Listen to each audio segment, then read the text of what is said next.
Well, let's talk about Free Willy. I just rewatched it for the first time in close to 20 years, and I was surprised by how little whale there was. Yeah, 20 years is a good chunk of time, so I'm likely to forget things, but I guess I really didn't remember literally anything about this movie besides the fact that there was a whale in it, and he did this.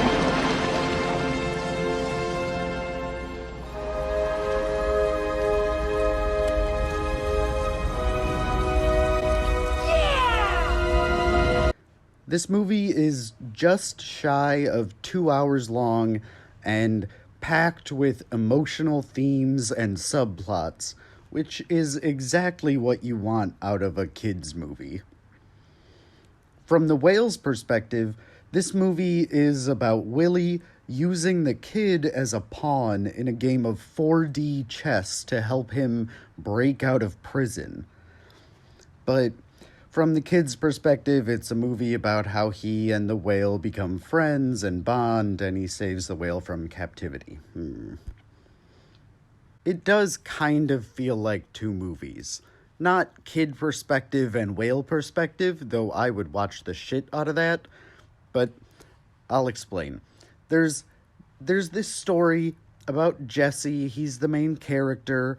He is a homeless orphan who, after vandalizing SeaWorld, it's not actually SeaWorld, but I'm going to call it SeaWorld. After vandalizing SeaWorld, he is sentenced to work there as probation and placed with a foster family, who Jesse is not a fan of at the beginning. Jesse bonds with Willy the whale because they both feel captive, Willy by SeaWorld and Jesse by the new experience of having people that care about him and stability. To him, that is confinement. The stability of their relationship and having someone he cares about causes a change of heart.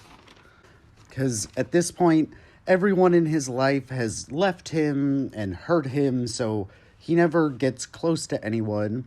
Then finally receives stable love and realizes the thing that he loves most, Willy, needs to be set free. Doing what is best for someone else, something he wouldn't have been able to do at the beginning of the movie, and also something his parents didn't do for him. Character progression. All of that would have made for a fine movie, but obviously, at some point, someone decided that that was too boring and needed a big action plot. 1 hour and 20 minutes into Free Willy, this movie shifts gears radically and becomes a rescue heist action flick.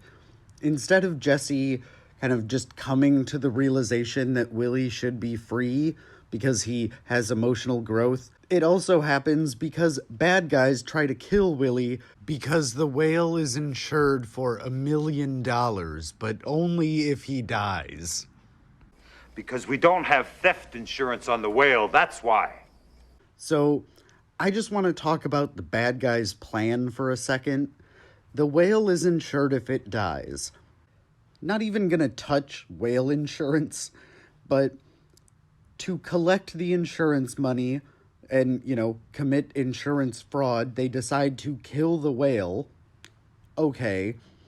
But the way they thought to kill Willy is to take off one bolt and let the aquarium drain.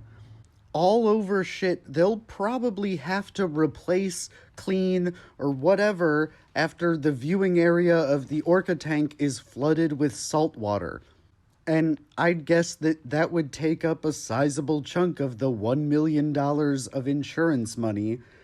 And again, I'm no SeaWorld owner, but I'd imagine that if your tank failed and your whale died, you'd get a lot of shit press.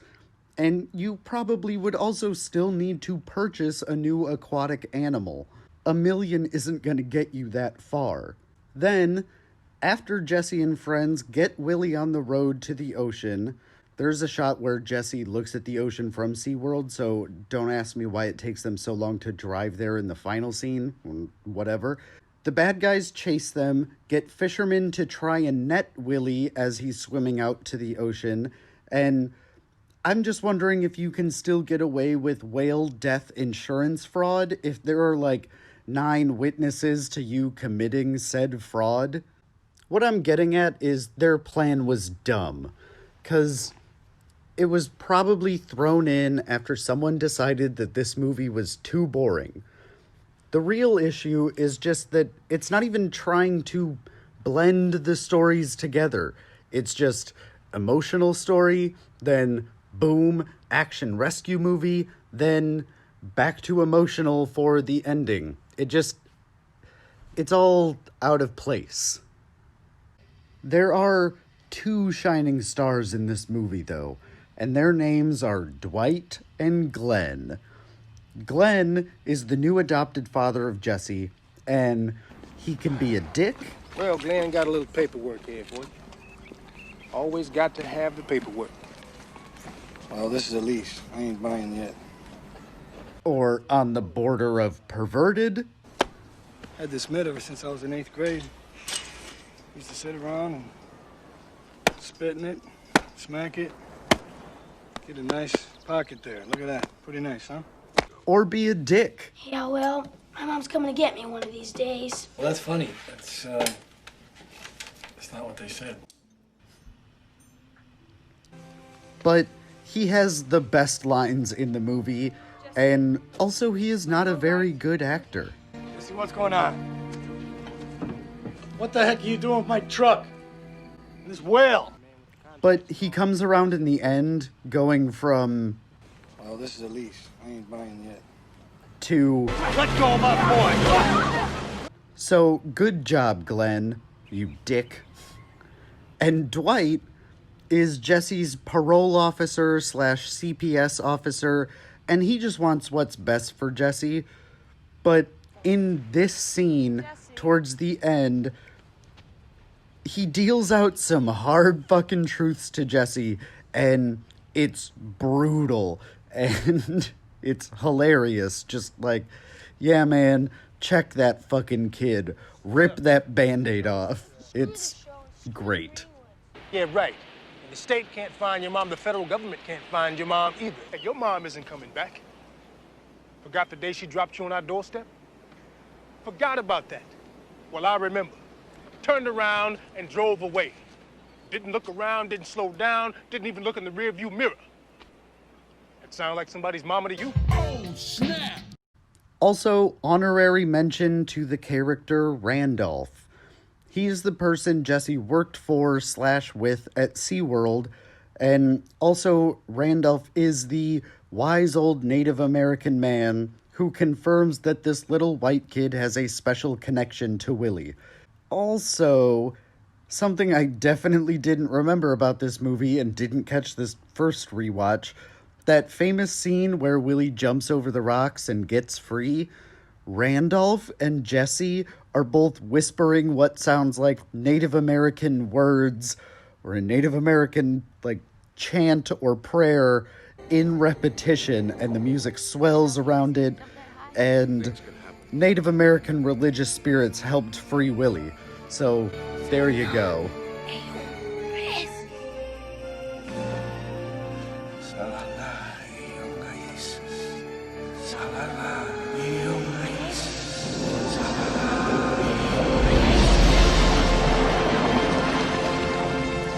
And now that I've talked about the story and the themes, I can now bum everyone the fuck out and talk about Kiko, the actual whale who played Willy in the movie. So buckle up. Kiko the whale was caught and put into captivity in 1979 after being found in the waters near Iceland. 14 years later, in 1993, Kiko starred as Willy in Free Willy, and after the movie became so popular, a movement started to free Kiko, and those people's hearts were in the right place. But this is where it all just gets real fucked. In July of 2002, Kiko was released back into the waters near Iceland, and a year and a half later, in December 2003, Kiko died. Not only was he unable to adapt to his pod's migration patterns, but also got pneumonia from no longer being able to tolerate the waters he was born in. So, this movie about not keeping orcas in captivity that used a captive orca got so popular that people fought to free that captive orca, and when they released it back into the wild, it fucking died. Thanks, Free Willy. On a much lighter note, Michael Jackson wrote a song for this movie, and it plays during the end credits, and it has an official music video, and it's this amazing gospel song. So, Michael Jackson, play me out.